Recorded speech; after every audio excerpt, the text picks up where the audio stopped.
Hello everyone, and thanks for watching the Fast Track Tutorials YouTube channel.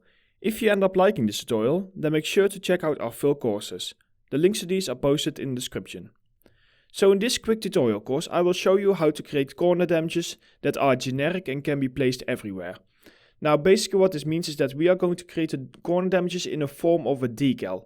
A decal is basically a plane, often, that is overlaying on top of your mesh, which will show, it can be anything from base colors to norm maps to just damages, whatever. It is used for so many things, everything from cracks to just literally having litter on the ground to having foliage, so everything.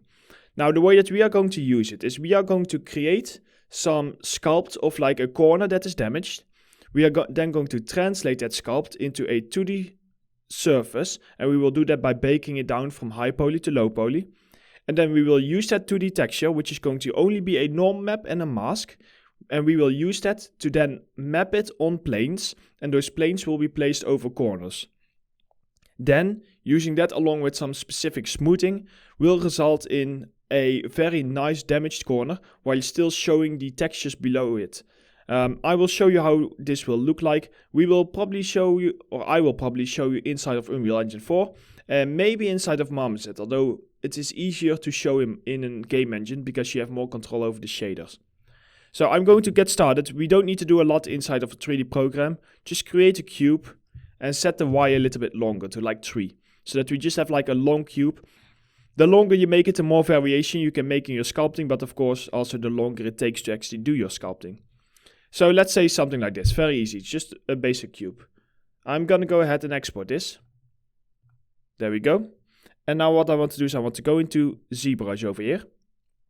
Go to import, select the file that you've just imported or just exported and open it up. And there you go, so you just want to go ahead and import this. Now this file is very low poly, so we are not able to sculpt on this. What I'm going to do is I'm just going to use my Dynamesh down here, which will just do a retopo, because subdividing doesn't matter for something like this. Even if you would add creases. Oh, sorry. I messed up. Import. I undoed a little bit too much. So yeah, even if you would add creases, which you can do over here. So creases, basically, if you select crease, you can subdivide it and it will keep the corners intact, but it will still not give us even topology. So knowing that, what I'm going to do is I'm simply going to go into my Dynamesh, set this quite a bit higher. I think I want to go to around like 1500. So that might be way too high. It always depends on the model. Like some models you think like 1500 is a lot, but it ends up being almost nothing. In this model it ends up being 3-4 million polys. I am using my custom layout. However, these are just brushes that I'm using, so you can use whatever layout you want. I'm just going to use some brushes that you can also find in here. So I'm quickly going to just press Trim Dynamic and just have a look and see if I can actually... Okay, good. So I still need to connect my drawing tablet. But basically, now what we're going to do is we're just going to do some quick sculpting. We will be using the Trim Dynamic, and you need to go to Lightbox. You need to go to Brush, Trim, and grab the Trim Smooth border, which is basically just like a harsher version of the Trim Dynamic. Now what I'm going to do is I'm now going to go ahead and change my material to gray, and I will swap over to my drawing tablet, which means that my audio will change a little bit because of the position of my microphone. Here we go. So I hope that my audio is not too bad. Now basically we only want to really focus on one corner. If you feel adventurous and you want to have more variation, like you're making this for a large environment and you just need more variation, you can actually just go ahead and sculpt multiple corners. That doesn't really matter. Technique goes exactly the same for that. I'm just going to do one because it's a tutorial. So this is all throwaway work for me, so I can just, well, not do too much on it and just show you the techniques. So I'm going to go ahead and go to my Trim Dynamic.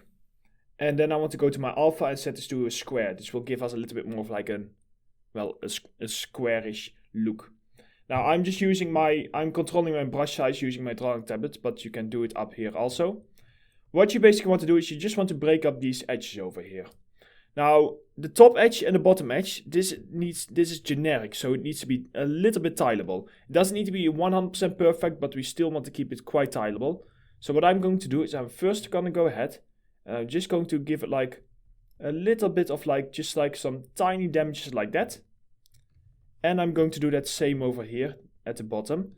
And the reason I'm doing this is because these damages are so small that they still feel like they fit, but you will never be able to actually see the transition.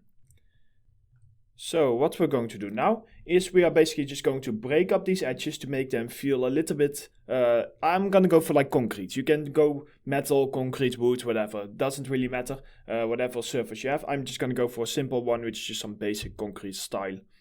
Now, with these edges, something to remember, they will be repeating because we are making it a tileable texture, like a generic texture. So do not make your details too specific, because then you will see them over and over and over again, and that might not look so good.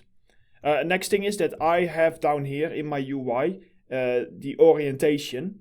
Now, this stuff over here, it's very handy. However, if you do not have that in your UI, you can also find it in Picker, and in here you have orientation. And that's where you can set the exact same things. Basically, what the orientation can do is, for example, now I have a trim dynamic, I have my square brush, or square alpha set into it. And now if I just go ahead, let's say, let's say I like a bit of damage like this. And now I would go over to count ori. And you can see that count ori is like a little bit sharper. And often that one is quite a bit nicer actually to use. Now I'm gonna set my focal shift up here a little bit lower so that it's very thin between the two circles. This will also once again give you like a sharper effect here. If I do this, see, it will give you quite like a nice sharp effect. So as I said before, keep this generic, keep it not too specific. If you feel adventurous, you can also use your actual direction over here, which is basically the pencil direction. That is handy if you want to create like some specific, let's try some specific cuts. It often works better with the trim smooth border. So if you grab a trim smooth border with a square alpha, let's see, it should normally, there we go. I think I just need to go for like a bit more. See, there we go. That's what I meant. So if you like set it a little bit lower, you can go for like some quite interesting cuts, as you can see over here. And if you do this, then I would say like, just like place like a few of them. Maybe like change your angle a little bit. There we go. And now I'm just going to go to my trim dynamic, count, ori, so count orientation. What does he count? I guess it stands for counterclockwise, but I actually never even thought about what it actually stands for. But basically, I'm just going to do this quickly. I would recommend that you take your time, look at some references of actual concrete damages and everything. One of the websites that we own, which is called artreference.org, has like a lot of very nice reference images about it, all free. So you can have a look on that. I will go ahead and post a link into the description for that also. But yeah, basically, I'm just gonna go here, maybe like break up these edges, because it's just a quick tutorial and like an example. I'm not actually going to use this for anything. I'm just gonna like quickly show you. So basically, general takeaway is make it feel like a little bit concrete. Don't go too unique. Like over here, this stuff might be a bit unique, so I'm just going to fade it out a bit more. Like you can see over here. Maybe switch to once ori just to make this kind of stuff. I don't know why it's so sharp in this area. There we go. Just try and like make it a bit more interesting. Yeah, I don't know why it's being so sharp. Maybe my focal shift is set too low for that stuff. That could be it. You can like try to set your focal shift a bit lower.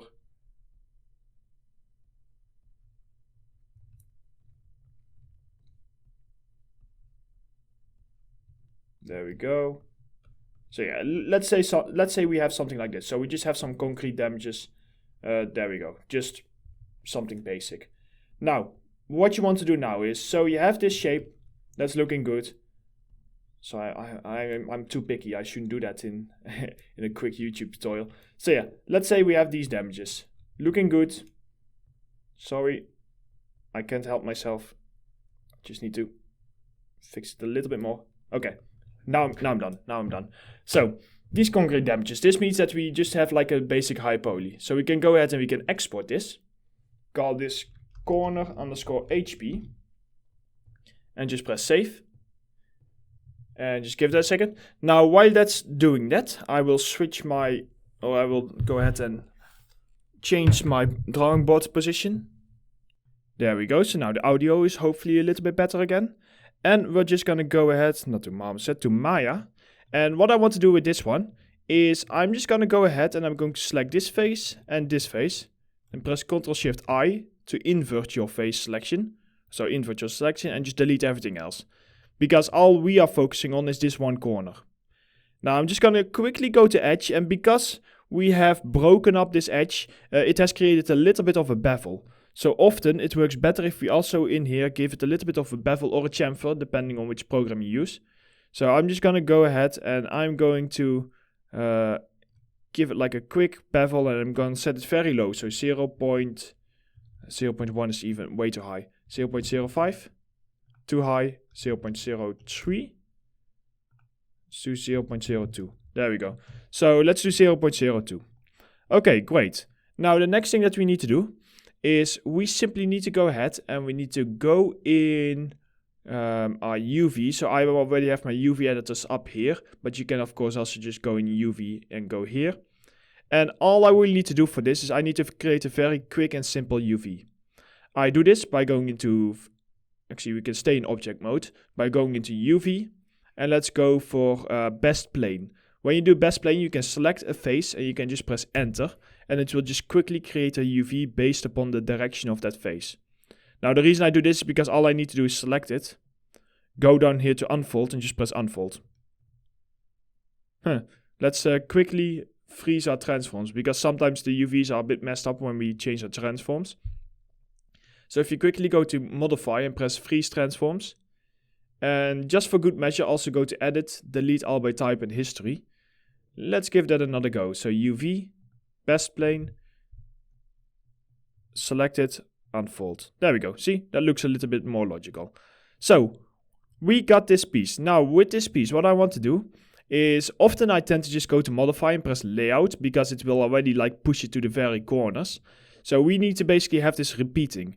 We are now just going to have this very simply like this, but we are going to change this inside of probably Photoshop. I will do it. You can leave it, but I'll explain to you later why we want to change it. I'm just going to go ahead and select the top, and I want to move my top just like the tiniest bit over the edge. So normally UVs, you want to keep UVs that you're baking within 1 by 1.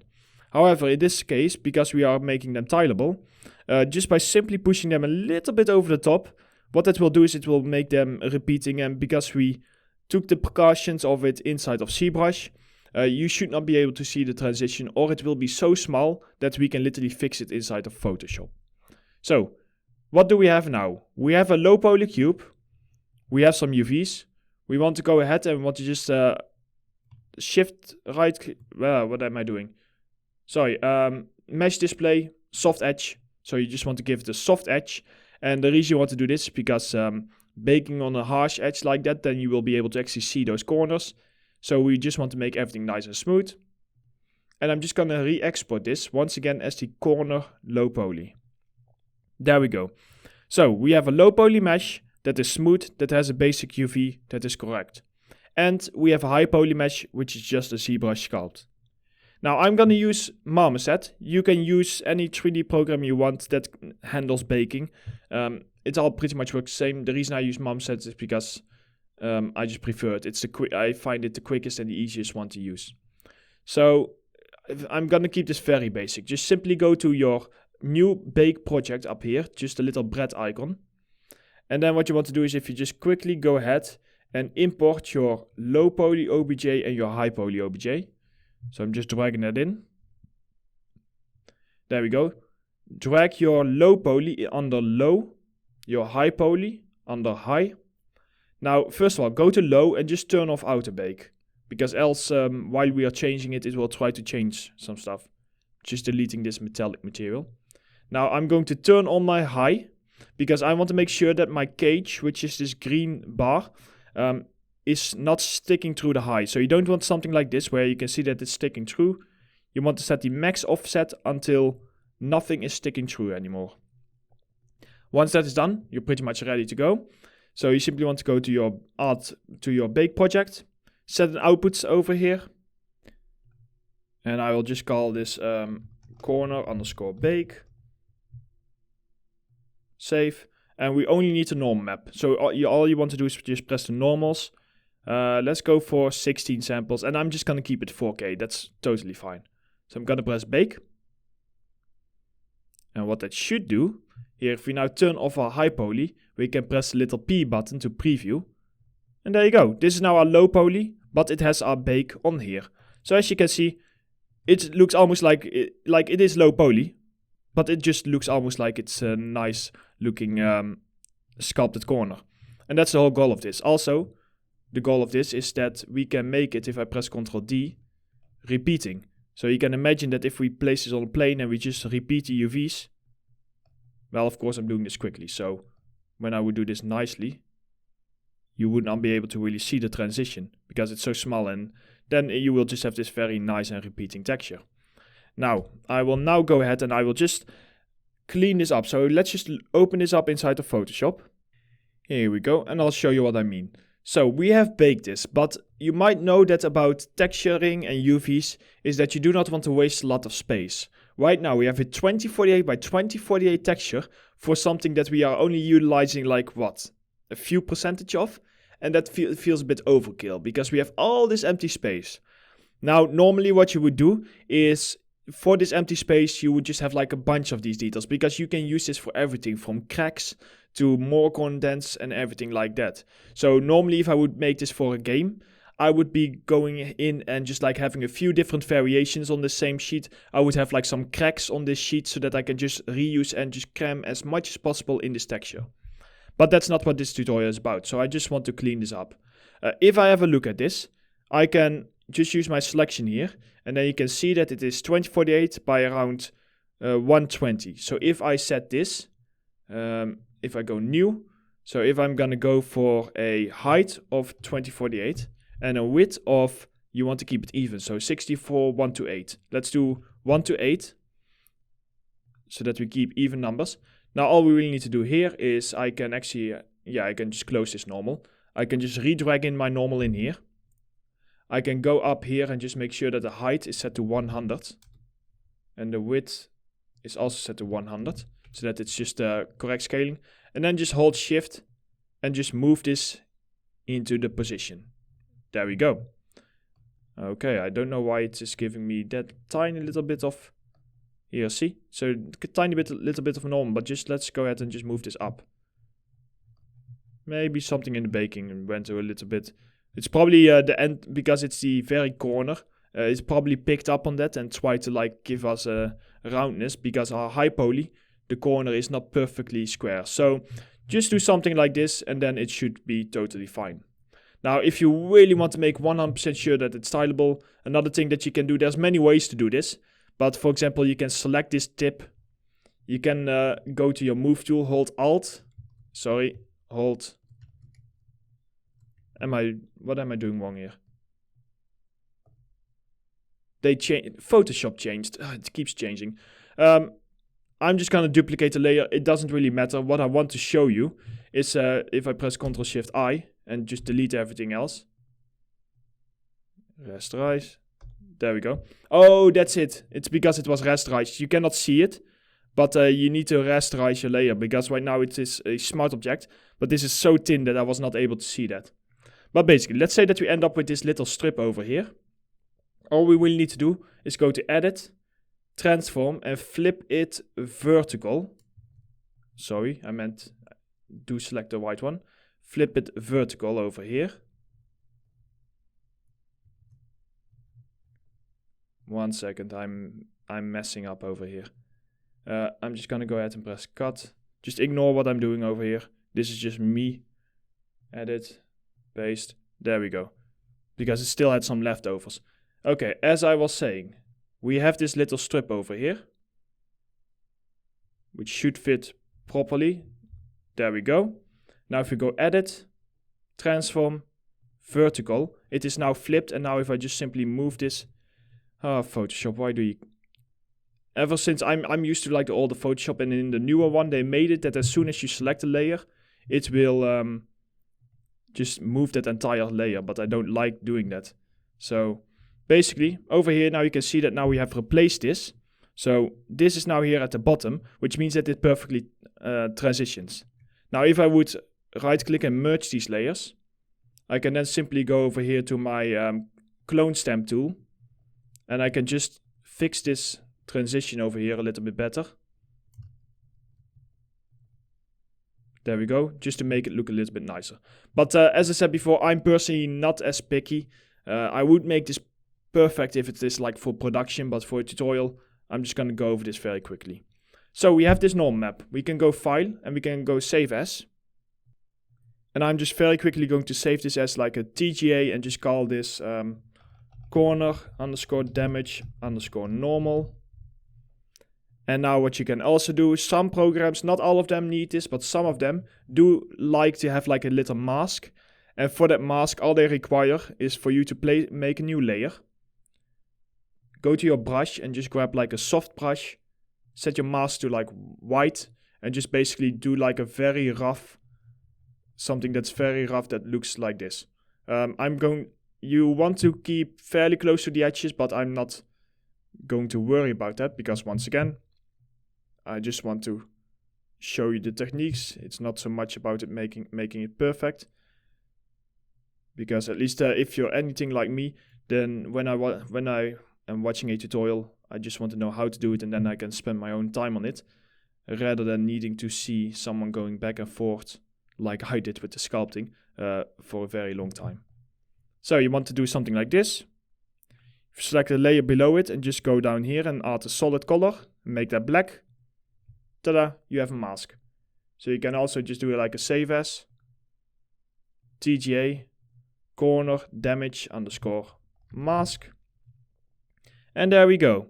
Okay, so that was a very quick overview of how to actually make the thing. So we have created a high poly, we have created a low poly, and we have baked it all down.